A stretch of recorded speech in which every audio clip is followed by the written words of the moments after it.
Watercolor brushes come in a variety of shapes and sizes. I personally don't own a lot of brushes because I'm using versatile ones that can be used for different styles. I also tend to have smaller brushes because I only work on smaller paper. You'll probably want to explore the other brushes for very specific needs once you progress with your skills. But these, for me, are the top 3 most useful brushes whether you are a beginner or not. The mop brush or quill brush has more hair than a regular round brush. Thus, it can hold more water, which is very useful in painting large washes. When it's wet, the base stays thick and the tip gets pointy, which is also good for painting finer details.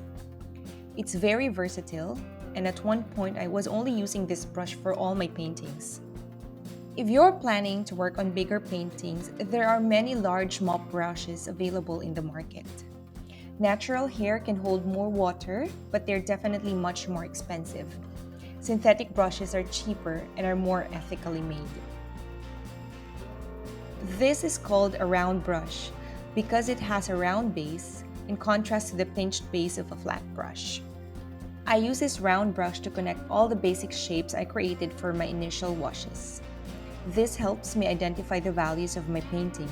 It doesn't hold as much water as a mop brush, but this is very useful for finer details. Ideally, it's good to have a round brush between sizes 10 to 14.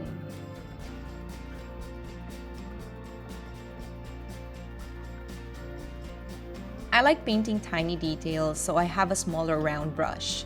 This is a size 6 round brush. This really defines the details of my subjects. I made the mistake of getting these tiny brushes for detailing. Because they have fewer strands, they can't hold enough water. Thus, I would need to re-wet it several times compared to a more sensible size 4 or 6. If you're working on bigger and looser paintings, you won't really need these smaller brushes. I'm constantly asked about the tools that I use. I'll stick to what I always say. The best tool is the tool that you have. Make the most out of it, practice and focus on developing your skills. You don't have to splurge on buying all the interesting brushes you'll see. One brush can go a long way in watercolor painting.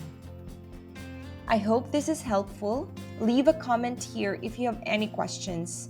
And if you are new here, please don't forget to hit the subscribe button. Thank you for watching and I'll see you next time.